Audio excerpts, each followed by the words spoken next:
ஆமாண்டா பெப்பைரே rich.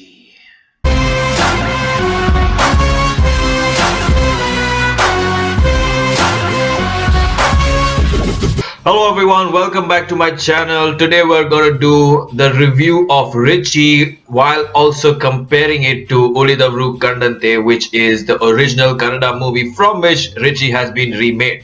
Now, before I get into the details and the comparison, let's understand that Richie, for me personally, is something very different. As Nivin Pauly, the director, have often said, and as they delivered, it is something very different. It is not a frame-to-frame remake, a frame-to-frame copy. They have taken the essence of Oli Dabru Kandante, the characters, the basic plot, but they have not made it the same way. Yes, there are some scenes which have been remade frame to frame, but definitely it feels like a completely different movie when I was watching it. And so, there is no frame to frame comparison going to happen here. So there's going to be a different approach in this review. But nevertheless, since it is an official remake, we are going to compare, contrast, and review these two movies. So let's begin. Let us begin with the feel of both movies. Richie to me is a neo-noir film. It is completely focused on being a crime noir film in that particular genre that Hollywood is very specialized in. And that's why when you see the movie, you'll see a lot of dark colors there, like black and red, and a lot of red, in fact, to highlight the whole noir feel. There's a lot of cinematography and camera work gone into giving this film that noir feel, and I think that that's what makes it completely different from Uli Dabru Kannate, which was a basic story about perspectives and a lot of characters and all of that. It was not meant to be a noir film, and that's the big difference between these two movies. So that's why, to begin with, the whole feel of the movie Richie is completely different.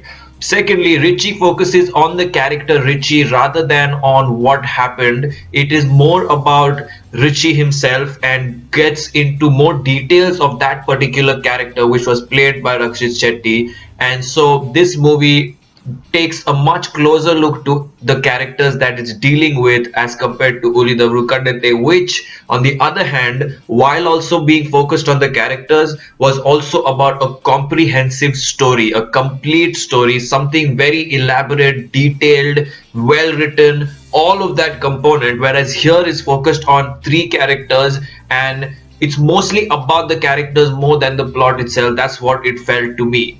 Whereas Uli Dabru Kandante may put the plot first and the characters followed, and when the plot comes first, the characters automatically become beautiful and become important, become relevant, become interesting. So these are the two major differences between these two movies. The downsides of Richie though are many, much more than the upsides, because I felt that this movie was also trying to retain elements of Uli Dabru Kandante because it was a remake, which it didn't really need to since the approach was different. So what I mean to say is that they have done 50% of the things differently. They should have just gone ahead and done 75 or 80% of the things differently instead of being rooted to the fact that it's a remake and we need to keep this, we need to keep that. A good example of this is the Tiger Dance. It was completely one of the highlights of the movie, the music and the theme of that, Rakshit Shetty's dance and performance during that sequence and what happens in that sequence was extremely essential and crucial to Uli Dabru Kandante and took the story forward and gave us so many different plot twists and turns.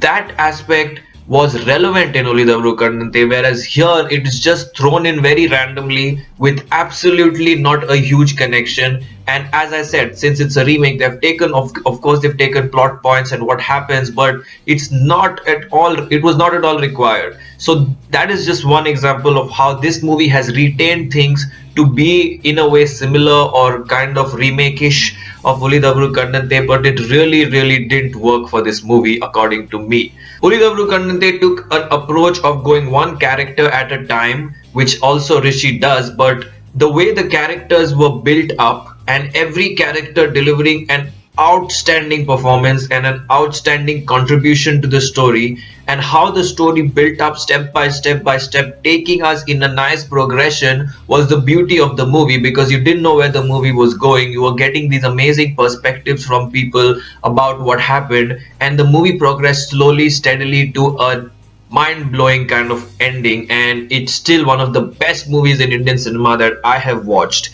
Richie, in fact, doesn't do that. It kind of goes in a different direction. It tries to find out about more about Richie through different characters, through Shraddha Srinath's character, and then it just kind of gets the kind of plot of the movie about the event that we're talking about. I'm not revealing too much, but it makes the event secondary. It gives the event a secondary feel. So therefore, for the whole first half, I was not even sure what this movie is talking about, what I'm watching, why I'm watching it. I was literally waiting for things to start because it felt like too much of character introduction, too much of random stuff happening that is really not pushing the story forward, and a lot of kind of heroism or kind of build up to the main character, which I think was done to establish Nivin Pauly in the Tamil industry, but it didn't work too well for the movie.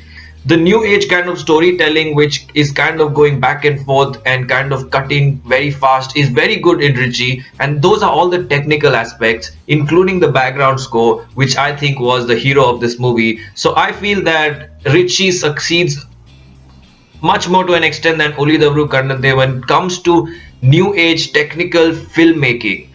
That's it. But that doesn't matter in the end when your story is not very effectively told, when your characters are not performing to the maximum and contributing very strongly to the story, and when the balance between the actors is so varied. We have, of course, Shraddha Srinath and Nivin Pauly, who are very good actors, but I didn't feel that anyone else in the cast performed effectively at all. And this is not to say that I have not watched enough Tamil movies and the culture is different between one industry and another. I have watched a lot of Tamil movies and I know a lot of good actors, and I just think that the casting also could have been better in Richie. When it comes to Nivin Pauly's character himself and Rakshit Shetty's character, they are kind of different in a way, but also the way Rakshit Shetty delivered in that movie was some next level stuff, which I don't think Nivin Pauly has delivered in this movie. In this movie, I felt like he's kind of being a little too massy and a little too rowdy-ish. And although they wanted to show that he's a gangster with a heart, something like that, because of all his father angle and stuff, it really didn't work because there was no connect at all. It was very difficult to figure out what this character is actually all about, whereas it was pretty much very naturally done by Rakshit Shetty, and that's what worked for that film. All the natural performances there worked, whereas here it really didn't come across. It was either a tad bit of overacting or a tad bit of lack of acting, effective acting. So in either way, it didn't really contribute effectively to the movie. I do appreciate the idea behind Richie, which is not just to remake Uli Davru, but to go into one kind of angle, one kind of subplot point, and kind of give a more dimension to it. That is like a very good kind of offshoot of Uli Davru. That makes it more like an offspring. It's not really like a complete copy, remake, stuff like that. It's different, and that's what I like, that when you may remake movies for your industry or for another set of audience, or even if it's for the same audience and you're just remaking it, always update it, upgrade it, make it something different, so that even the big audience that have liked the original movie will still find something new in this. And yes, there's a lot of new stuff in Richie, but the problem is I feel it's not efficient and effective as much as Uli Davru Kannante. Uli Davru to me is, as I said, one of the best movies. I gave it 5 stars. The review is up on my channel. Even Rakshit Shetty sir appreciated my review, so it's a huge privilege for me that he actually saw that. But that was one of the best movies I've ever watched it till date in India, and so to match that and to match it even closely is completely not achieved by Richie, and therefore I was disappointed, especially because I'm also a fan of Nivin Pauly and was looking forward to his whole kind of big debut, making it very entertaining and stuff like that, but it just took another angle and didn't quite hit the bullseye as it should have, maybe could have, if it was just made in a much more story driven, plot driven way.